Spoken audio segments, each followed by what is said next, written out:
Good evening and welcome to Rhythms of Grace. I'm Kim McGovern, your Monday contributor, and often I am here late at night or the afternoon or lunchtime, and tonight I'm a little later than usual, but I was determined to find some time today to share the story with you because last night I went to bed thinking about this story and I think I might have had a nightmare, and I'm hoping not to repeat that. Tonight I just want to share with you something that we don't talk about a lot during the holiday season.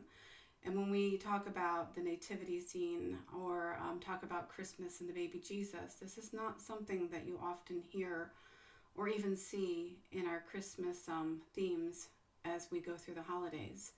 You know, and somebody asked me recently, hi John Paul, good evening. Somebody asked me recently what I wanted for Christmas, and I wasn't having the best of days when they did.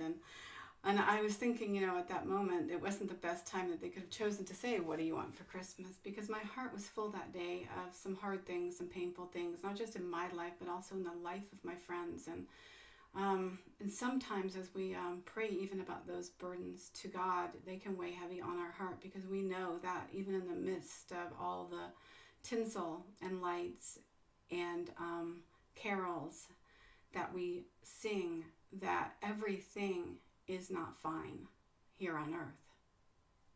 We know that because we live with the reality of the pain and the suffering that go on all around us. We can turn on the news any given day and see the same exact thing, and we know that there is something more that we're longing for. Definitely everything isn't fine. And I think my answer might have been a little off the cuff that day and pretty much was not about a thing I wanted, but about circumstances, you know, and being different and relationships being different. And, you know, there's also just no pretending that everything was absolutely fine that night in the little town of Bethlehem when Jesus was born. You know, we sing O Silent Night, claiming the quietness of that event. You know, when God of the universe, he came down and wrapped himself in human flesh and he entered into this groaning world. A friend of mine put a picture up on Facebook, I think it was yesterday or the day before, I'm not sure. And it was a picture of Mary and Joseph as if they had been left alone a bit after the birth of Jesus. And Mary was there exhausted from childbirth, and Joseph was overwhelmed by the task in front of him. And the baby lying in the manger was the baby that changes everything. And I looked at that picture and I could see that, but I was reminded of something else that was missing from that picture. There wasn't really a moment in this story where Mary or Joseph could have really rested in the birth of Jesus, because there was something in that nativity scene lurking in the dark, unseen to them. You know, they were worried maybe about visitors coming to see the baby. I don't think they knew the shepherds were coming, but they were coming. But there was something lurking there, something actually salivating over the meal that it longed to consume. It was the great enemy of God. He was looking to devour the helpless babe. And we see this in the book of Revelations. And I'm going to go ahead and read to you from 12, but I'm going to skip around it a bit, and there'll be some pieces missing, so you might want to go ahead and read it on your own. So this is the thing that nightmares are made of. And just as a side note, theologian Vern Poythress said about Revelation that it was best understood by a 12-year-old. So hopefully you can put on your 12-year-old cap as we listen to this Christmas story that most people don't read at Christmas. A great sign appeared in heaven, a woman clothed with the sun, with the moon under her feet, and a crown of 12 stars on her head. She was pregnant and cried out in pain as she was about to give birth. Then another sign appeared in heaven, an enormous red dragon with 7 heads and 10 horns and 7 crowns on its head. The dragon stood in front of the woman who was about to give birth, so that it might devour her child the moment he was born. She gave birth to a son, a male child, who will rule all the nations with an iron scepter. And her child was snatched up to God and to his throne. Then war broke out in heaven. Michael and his angels fought against the dragon, and the dragon and his angels fought back. but he was not strong enough, and they lost their place in heaven. The great dragon was hurled down, that ancient serpent called the devil and Satan, who leads the whole world astray. He was hurled to the earth, and his angels with him. And I heard a great voice in heaven saying, Now is come the salvation, and the power, and the kingdom of our God, and the authority of his Christ. For the accuser of our brethren is cast down, who accuses them before our God day and night. They triumphed over him by the blood of the Lamb, and by the word of their testimony. They did not love their life so much as to shrink from death. But woe to the earth and the sea, because the devil has gone down to you. He is filled with fury, because he knows that his time is short. When the dragon saw that he had been hurled to the earth, he pursued the woman who had given birth to the male child. Then the dragon was enraged at the woman and went off to war against the rest of her offspring, those who keep God's commandments and hold fast to their testimony about Jesus.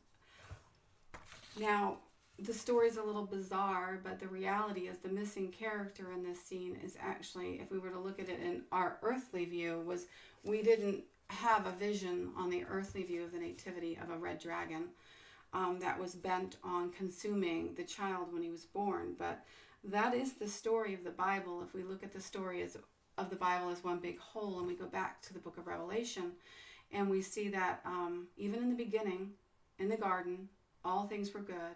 There was a serpent who deceived Adam and Eve with lies, and he was cast out of the garden, and Adam and Eve were cast out of the garden because sin had entered in. And God promised in that garden that he was going to make a way to crush the serpent once and for all, and to bring healing to the world that had been cursed, and to man and woman who had been cursed, that he would provide a way for the sins of the world to be taken away. And we see that same story with Satan's interference, not just in the garden, but all through the Old Testament, where he crops up here and there to try to mess with God's plan, to do something to prevent his promise over and over again. And then we get to the scene where the God of the universe wraps himself in flesh and dwells among men, and Satan thinks he has the perfect moment to devour the child, to interfere with all of God's plans to fix this big issue, this thing that's caused people to groan and the earth to groan, and for believers to groan until this was resolved. And it's interesting, if we read the story about what happened to Mary and Joseph, that there was somebody who was looking for this babe they heard was born to be the king, the next king, and that was King Herod. And King Herod made sure that he would find that baby in one way or the other and kill that baby, and couldn't figure out where that baby is. And I don't know if you remember, that was the wise men that were kind of tasked with discovering where he was and reporting it back to him. And they obviously never reported back to King Herod, but his solution then was to go ahead and kill all the babies born in that area that were male and 2 years or under. And that's just the kind of demented king he was, and the kind of world that our God was born into, of hostility and warring against him there. But in the more reality of heaven, we know there was a big battle going on with the beast, the dragon, God's great enemy. And God told Mary and Joseph to flee to Egypt. And then when Herod was dead, they were told once again to come back and settle and grow Jesus up. And in his ministry, we even see that Satan continued to pursue the baby as he grew up, right into the wilderness, into temptation, and all the way he chased him to the cross, where he thought when Jesus died, aha, I finally got him. But the got him came to Satan when Christ not only died, but he was resurrected to new life and had conquered sin and death and Satan once and for all.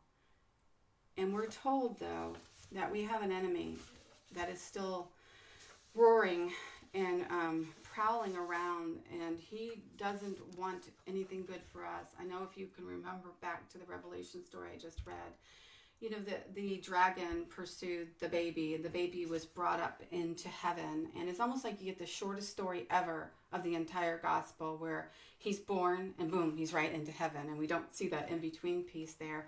But if we go after that point, he's pursuing God's people, and he's pursuing the seed of the woman and trying to keep them from being saved and rescued. He doesn't want that. And it says, my first point in this thing is that we still do have that enemy. And this world that we are living in is still groaning from sin. And I'm trying to find something here because I want to say it. Satan roams like a devouring lion to destroy us. You know, and he has said in the Bible, here's a couple of things that are said about him. He makes people sick and diseased. He tempts them to sin. He blinds the minds of unbelievers, and he takes people captive to do his will. He kills. You know, and one day he will be completely done in. And that's the cool thing about Revelation. If you go further on, we do see that as Christ comes again, and I know we're in the season of Advent, and an Advent that remembers the baby that came, that was God and man. And we also are waiting in the midst of this not so fine world for the second coming of that King, where all things will be made new. And everything will be full, and all sin will be done away with, and Satan will be thrown into the fiery lake, as it says in Revelations. And I mean, he will be dealt with forever. You know, Satan was disarmed by God. Yes, we have that enemy here, but he was disarmed by God. And his one weapon against you and me is the accusation of sin, the accusation of unforgiven sin. And that is the one thing that Jesus did on the cross by his blood, was to do away with that accusation forever. You know, John Piper says that Satan's damning fangs have been broken off, and all he can do is gum you. I've never forgotten that. Can't imagine being gummed by Satan. But, you know, nothing Satan does is outside God's sovereign rule, and in Christ you are safe from Satan's damning power, the accusation of sin. And if we go back to the Revelation story, it points out quite clearly that the overcoming that was done was by the blood of the Lamb. It says they triumphed over him by the blood of the Lamb. You know, the church, victorious through the blood of the Lamb in Revelations, is being called to patient endurance and faithfulness until Christ comes again for the final consummation. The churches in Revelation were suffering greatly in many different ways, and to the point of death. Many martyrs were made during that time, and much suffering happened. And the entire book of Revelation was meant as an encouragement that there was one who could open that scroll. There was one that could unfurl history. There was one that could overcome God's great enemy from the beginning of the story to the end, and be done with him once and for all, and wipe away every last tear. You know, when my friend asked me what I wanted for Christmas, it was a hard thing. It was a hard thing that day, because things are not fine in this world right now. Things are hard. Things hurt. I hurt for people. I have had hurts myself.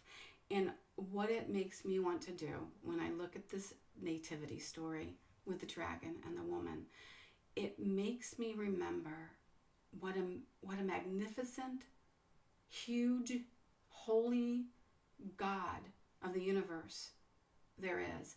I mean, when you look at the heavens curtain pulled back and you see this battle that's going on in the heavenlies, and you know that our war is not, it says our war is not against flesh and blood in the Bible, that is about the principalities, and you step back and you take that view and you zoom in and look at our circumstances, and you pull back and you realize there's something else bigger than you that's been going on all along. There's a battle bigger than you, and it makes you realize that you aren't all that. And as I guess Sarah Condon says, it's that low anthropology that immediately gives you the high view of Christ and the low view of man, and our desperate need to have the triumphant Lamb resolve our issue with sin once and for all by his blood, and only through that. You know, this Christmas story gives us a glimpse up into heaven, and it maybe is meant to shock us a little bit, to wake us up to the realities that we can't see, but it's also meant to encourage us as we wait in a silent night where everything is not all right, and remind us that in this world we'll have tribulation, but that we can take courage because Jesus overcame the world. And I am definitely thankful that God will one day deal with Satan forever and ever and ever. You know, that is my dream, and I'm sure it's yours too. You know, we can experience Advent joy when we see these unseen things like John wrote in Revelation, because there's one thing it tells me in the book of Revelation, that love wins, and that my confidence can be in Jesus, who is who he says he is and did what he said he was going to do. And I can experience great joy right now when I see these unseen things that John shared, because in it I see that though I have to wait a little bit longer and you have to wait a little bit longer, that this love has won that battle forever for your heart and for mine, and over sin and death, and brings peace to this groaning earth. Finally.